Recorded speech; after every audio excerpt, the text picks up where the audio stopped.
Bonjour à toutes et à tous. Très heureux de vous retrouver une fois encore pour parler de la notion du phénomène d'auto-induction électromagnétique. Nous sommes bel et bien au niveau du chapitre numéro 5 consacré à l'étude théorique de l'établissement du courant dans un circuit RL, c'est-à-dire un circuit qui contient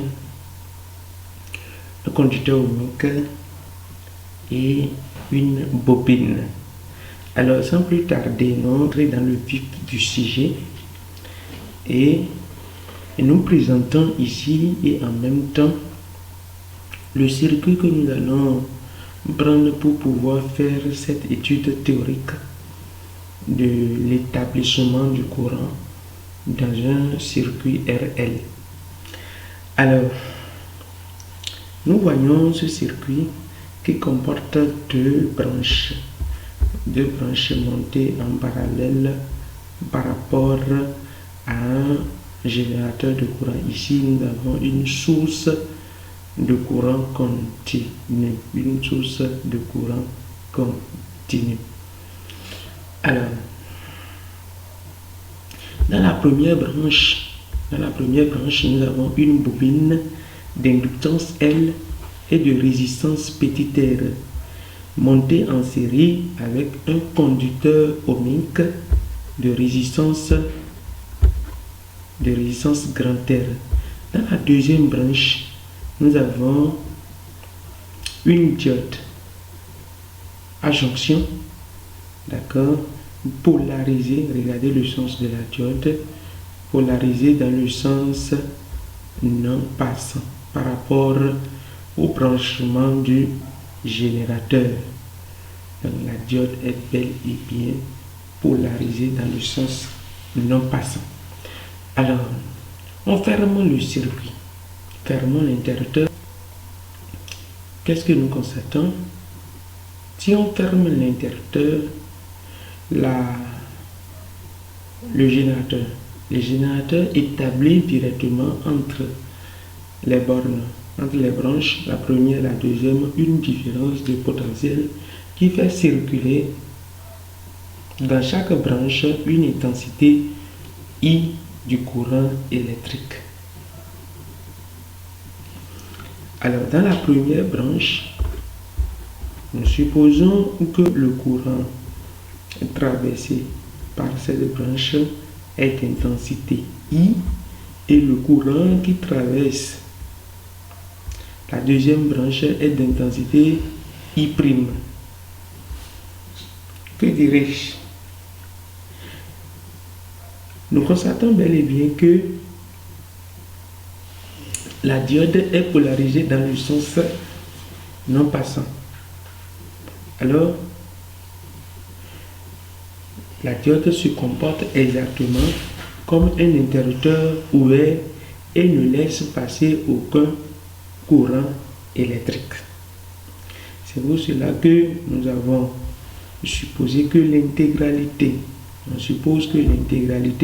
du courant débité par la source de courant continu passe par la première branche. Donc, le I, intensité du courant I, débité par le générateur, passe à travers la branche qui comporte une bobine et un conducteur ohmique, passe à travers cette branche.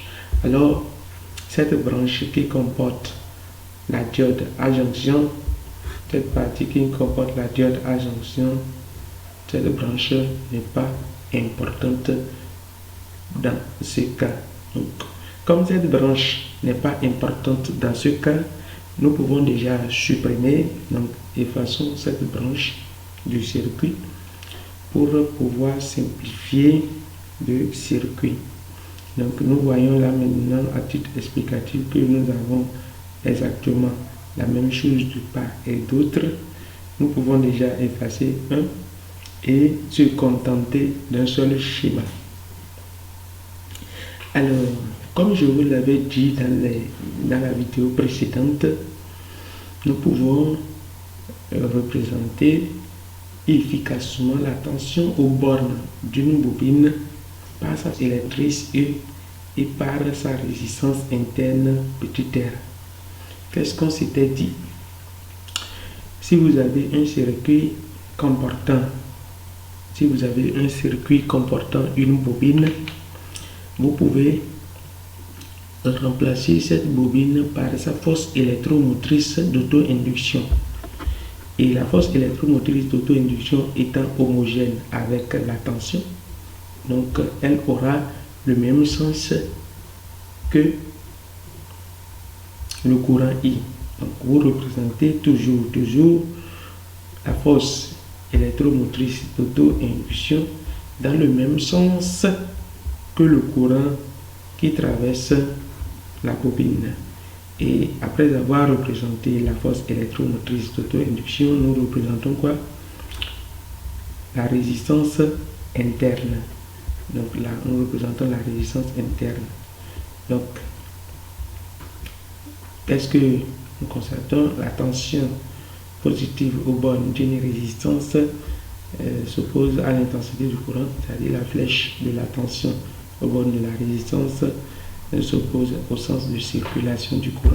Et nous allons répéter la même chose ici. D'accord? Donc la flèche de la tension positive aux bornes de cette résistance ira dans ce sens. D'accord? Dans le sens opposé au sens de circulation du courant électrique. Donc nous représentons ici la tension positive UAB aux bornes du générateur. Alors, si vous n'êtes pas encore abonné à notre chaîne, nous vous prions seulement de vous abonner et d'activer aussi la cloche de notification pour ne pas rater les vidéos à venir. Alors, on commence. On reprend avec notre circuit et nous allons appliquer la loi des mailles. Donc, nous prenons ce sens, le sens contraire des aiguilles d'une montre. Donc, nous constatons que la tension UAB suit notre sens. Alors, ça fait UAB moins RI, puisque RI est contraire à notre sens, plus E, parce que E est dans notre sens. Ici, moins R, moins UR, parce que la flèche de UR est opposée, d'accord, est opposée au sens que nous avons choisi pour appliquer la loi des mailles. Donc, vous pouvez aussi choisir l'autre sens. Ça donnera toujours la même chose. Donc, nous avons la tension UAB moins RI plus E moins grand R fois I qui donne 0. Et nul. La somme algébrique des tensions est nulle. Alors, comme le générateur est une source de courant continu stabilisé, alors sa résistance interne est nulle. Donc, une fois que la résistance interne du générateur est nulle, nous pouvons maintenant remplacer UAB par la force électromotrice du générateur. Donc, UAB est égal à grand E. Et nous connaissons bien l'expression de la force électromotrice d'auto-induction d'une bobine qui est égale à quoi? Moins L DI sur DT. Donc, nous allons remplacer UAB par E et remplacer petit e par moins L DI sur DT. Si nous remplaçons ces deux par leurs expressions, nous obtenons maintenant grand E qui est égal à quoi? Grand R plus petit r, le tout fois I, plus grand L DI sur DT. Nous constatons ici que nous avons une équation et dans cette équation, nous avons la variable I et en même temps la dérivée première de la variable I. Une équation dans laquelle vous avez la variable i et une dérivée de la variable i est appelée simplement une équation différentielle. Et comme nous sommes dans un circuit RL, alors vous avez l'équation différentielle du circuit RL. Cette équation différentielle que voici, d'après les propriétés mathématiques, nous signale qu'une solution de cette équation est bel et bien sous la forme petit i qui serait égal à quoi? Grand A plus grand B exponentielle moins alpha t. Vous pouvez vérifier si vraiment i est sous la forme grand A plus grand B exponentielle moins alpha t est solution de cette équation. Si vous vérifiez, vous allez constater bel et bien que petit i est égal à quoi? A plus B exponentielle moins alpha t. Grand A est une constante, grand B est une constante et alpha aussi est une constante à déterminer. Nous allons supposer l'expression de la variable i grand A. Alors, nous avons déjà l'expression générale de la variable i. Nous avons besoin encore de quoi? Nous avons besoin de la dérivée première de i par rapport au temps. Donc, nous allons faire appel à notre compétence mathématique. La dérivée de a donne bel et bien 0. Et ici, vous avez la fonction exponentielle moins alpha t. Donc, la dérivée, d'accord, de la fonction exponentielle veut qu'on descende, d'accord, tout ce qui accompagne la variable temps. Donc, nous allons descendre moins alpha, d'accord, qui multipliera b et ajouter encore la fonction exponentielle moins alpha t. Donc, de manière plus simple, la dérivée de l'intensité par rapport au temps, ça fait moins grand b fois alpha fois exponentielle moins alpha t. Donc ici, j'ai la deuxième expression qui donne la dérivée première de l'intensité par rapport au temps. Et ici, l'expression de l'intensité en fonction du temps. Donc je peux remplacer i par son expression. Je peux remplacer aussi di sur dt, la dérivée première de l'intensité par rapport au temps, par son expression dans l'équation différentielle. Et si nous remplaçons l'expression de petit i et l'expression de di sur dt dans l'équation différentielle, nous avons ceci. Donc, nous avons grand E qui donne ça. Donc, nous allons faire un petit développement. Donc, nous allons développer ce terme-là. Nous allons développer ceci. D'accord? Et nous obtenons ça. Et si nous développons ça, nous constatons qu'il y a ici, y a ici un facteur commun que nous pouvons factoriser. Donc, nous allons faire la factorisation et finalement, nous obtenons grand E qui est égal à quoi? Grand R plus petit r, le tout fois la constante grand A plus quoi?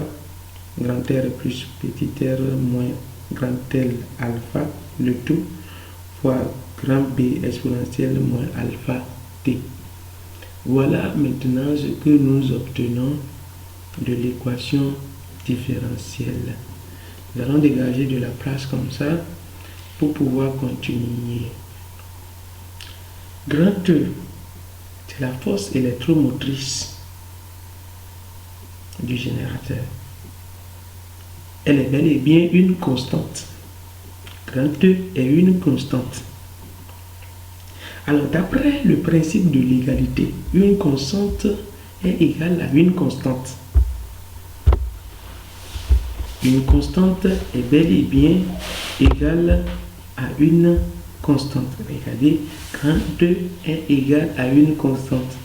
Ça veut dire que, d'après le principe de l'égalité, tout ce facteur-là est égal à une constante. Donc, constante égale constante. Donc, tout cela est aussi égal à une constante. Mais quand on regarde bien cette expression de près, nous constatons qu'il y a une partie de cette expression qui est une fonction du temps. Une partie de cette expression qui varie en fonction du temps. Donc, pour respecter le principe de l'égalité, il faut que ce facteur-là s'annule au cours du temps pour ne pas perturber le principe de l'égalité qui souhaite que tout ce facteur-là soit égal à une constante. Alors, si nous constatons bel et bien que exponentielle moins alpha t est différent d'une constante et que nous envisageons annuler cette variation pour respecter le principe de l'égalité, alors il faut que le facteur grand R plus petit r moins grand L alpha soit égal à 0. Si ce facteur est égal à 0, le problème est réglé. Le problème est réglé parce que à chaque fois, même si exponentielle moins alpha t varie, on le multiplie par 0 et son effet s'annule. Et le principe de l'égalité reste vérifié parce que à quelle que soit la variation de exponentielle alpha t, celui-ci l'annule et nous aurons toujours une constante. Une fois que nous avons grand R plus petit r moins grand L alpha qui est égal à 0, nous pouvons en même temps tirer l'expression de alpha. Nous pouvons tirer l'expression de alpha et alpha nous donne grand R plus petit r sur L. Nous venons de retrouver une constante dans l'équation, dans l'expression de l'intensité. Nous venons de retrouver alpha. Nous irons maintenant à la recherche de grand A et de grand B. On continue. Nous irons à la recherche de grand B. Nous continuons. Nous avons dit tout à l'heure que pour respecter le principe de l'égalité, il faut que tout ce facteur s'annule. Si tout ce facteur s'annule, ça annule aussi toute la partie exponentielle. Donc, 0 fois tout ceci donne 0. Donc, tout ce membre-là donne 0 en fonction du temps. Donc, tout ce facteur donne 0 dans le temps. Donc, si tout ceci est égal à 0, on peut le négliger. Donc, grand E serait égal à quoi? Grand R plus petit r fois A. Ça, c'est une conséquence d'office. Là, nous pouvons tirer déjà l'expression de A. Mais on signale ici, on signale bel et bien que E est en vote. C'est une tension. E est en vote. Et la somme des résistances grand R plus petit r est en ohm. Une tension égale à une résistance fois une intensité. Alors, grand A est bel et bien en ampères. Donc, grand A est une intensité. Et nous voyons bel et bien la loi d'Ohm. Une tension, la tension égale à une résistance fois une intensité. Donc, il n'y a pas de problème qu'on identifie l'unité de la constante grand A qui soit en ampères. Donc, on peut tirer grand A qui serait égal à grand E sur grand R plus petit r. Et nous vous signalons déjà que Grand A est la valeur maximale que peut prendre l'intensité du courant électrique dans le circuit dans le temps, à un temps infini. Nous allons revenir sur cette partie. Donc, grand A égale à une intensité, grand I, l'intensité maximale que peut atteindre le circuit, et l'intensité dans le circuit qui est égale à quoi? Grand E sur grand R plus petit r. Nous avons l'expression de alpha, nous avons l'expression de A. Nous irons maintenant à la recherche de l'expression de grand B. Mais cette fois-ci, nous allons étudier les conditions initiales. La condition initiale veut qu'on regarde un peu à quoi ressemble l'intensité du courant électrique à T égale à 0 secondes. C'est-à-dire juste avant la fermeture de l'interrupteur, quelle était la valeur de l'intensité dans le circuit. À T égale à 0 secondes, juste avant la fermeture de l'interrupteur, l'intensité du courant dans le circuit est égale à 0. C'est nul, tout le monde le sait. À T égale à 0 secondes, I0 égale à 0 ampère. Donc, je peux remplacer T par 0 et I par 0 dans les conditions initiales. Donc, I égale à 0, I égale à 0 égale à quoi? Grand A plus grand B exponentielle moins alpha fois 0. T égale à 0. Je constate ici maintenant que exponentielle moins alpha fois 0, ça donne exponentielle 0. Or, exponentielle 0 est égale à 1. Donc, toute cette partie donne 1. Donc, B fois 1 donne B. Donc, on peut écrire 0 égale à grand A plus grand B. Si grand A plus grand B égale à 0, ça veut dire que les deux sont opposés. Donc, grand B est égal à quoi? Moins grand A. Or, nous connaissons bien l'expression de grand A qui est égal à quoi? Grand E sur grand R plus petit r. Donc, on remplace grand A par son expression et nous obtenons aussi l'expression de la constante grand B qui fait moins grand E sur grand R plus petit r. En d'autres termes, comme grand E sur grand R plus petit r est égal à I, en d'autres termes, on peut aussi poser grand B qui serait égal à quoi? Moins grand I. L'intensité maximale du courant dans le circuit, la régime. Nous continuons. Nous savons maintenant que grand A, nous avons l'expression de grand A, nous avons l'expression de alpha. Nous connaissons aussi l'expression de grand B. Nous connaissons l'expression de grand B. Et nous allons remplacer intégralement chaque constante par son expression. Et nous obtenons ça. Voilà, nous obtenons ça. Et comme nous savons bien que grand E sur grand R plus petit r est égal à grand I, nous pouvons remplacer tout ça par grand I. Donc, le petit I serait égal à grand I moins grand I exponentielle moins grand R plus petit r sur L fois T. Alors, regardons un peu de plus près cette expression. Et voilà, qu'est-ce que nous regardons, qu'est-ce que nous voyons là. Nous constatons que I est bel et bien en ampères. Ça, nous le savons bien.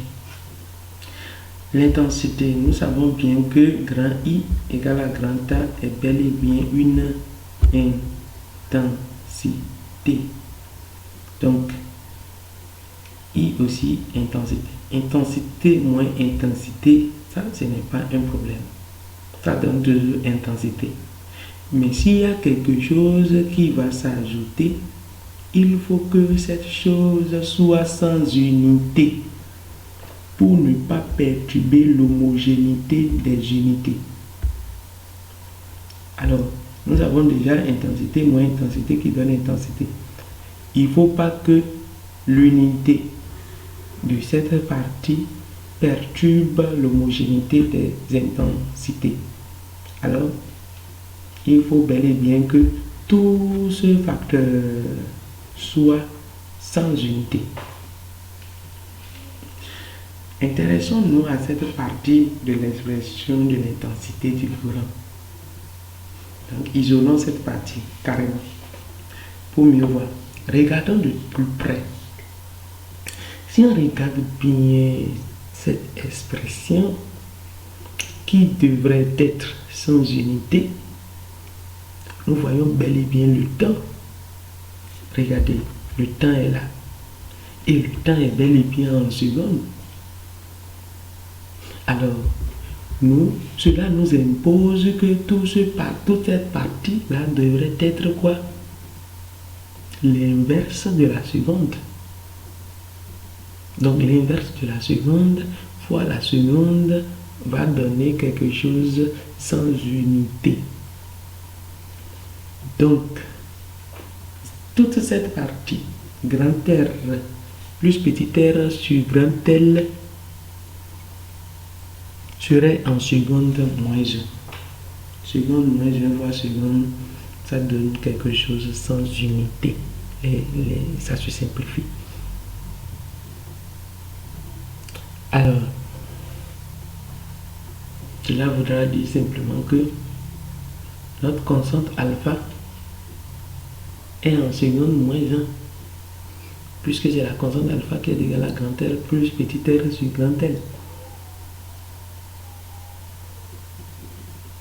Donc alpha est en seconde moins 1.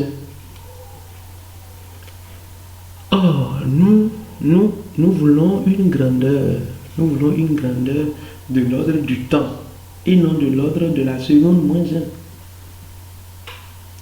Si nous voulons une grandeur de l'ordre du temps et que nous avons déjà une grandeur de l'ordre de la seconde moins 1, il suffit juste de prendre l'opposé. Cette grandeur capitale est très capitale dans l'étude théorique de l'établissement du courant n'est rien d'autre que la constante du temps tau. Donc nous posons la constante du temps tau qui est l'inverse de alpha. Alpha est en seconde moins 1. Donc cette constante qui est en seconde, qu'on appelle constante de temps, est bel et bien en seconde. Excusez-moi la répétition, mais elle est bel et bien pédagogique. Regardez de plus près cette constante de temps qui est égale à l'opposé, qui est égale à l'inverse de alpha. Et nous connaissons bien l'expression de alpha. Donc, nous prenons l'inverse qui donne quoi? Grand L sur la somme des R. Une expression très capitale à garder pour l'étude d'un circuit du phénomène d'induction ou bien d'auto-induction électromagnétique. Alors, nous continuons. Nous savons bien que tau, la constante de temps, tau est l'inverse de alpha. Et nous connaissons aussi son expression, grand L sur quoi? Sur grand R plus petit r. Donc si nous savons que tau est égal à 1 sur alpha et que nous voulons remplacer vraiment alpha par tau, nous dirons tirer alpha. Donc alpha serait égal à quoi? 1 sur tau.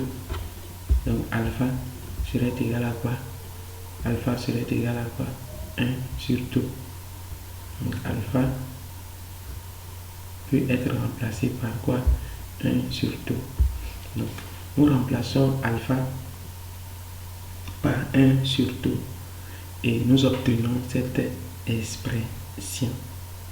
Donc nous pouvons écrire encore de manière plus élégante cette expression qui serait égale à quoi? Grand I facteur de 1 moins exponentielle moins t sur tau, sur la constante de temps tau.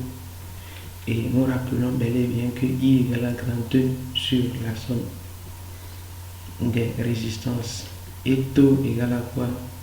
Grand L sur la somme des résistances. Voilà ainsi établie l'expression de l'intensité du courant de manière théorique dans un circuit RL. Donc, dans un circuit RL, voilà à quoi ressemble l'expression de l'intensité du courant à l'établissement du courant. Alors, comme c'est une fonction qui dépend du temps, nous pouvons nous amuser un peu à imaginer un peu à quoi ressemblent les limites de cette fonction. Alors, nous calculons la limite de l'intensité du courant à 0. Donc, la limite veut qu'on remplace le temps de l'expression par 0. Et si nous remplaçons le temps de l'expression par 0, nous avons exponentielle 0 là qui donne combien? Qui donne 1. Donc, vous avez 1 moins 1 qui donne 0. Donc, à t égale à 0, l'intensité du courant vaut bel et bien 0. Et cela confirme les conditions initiales que nous avons énumérées.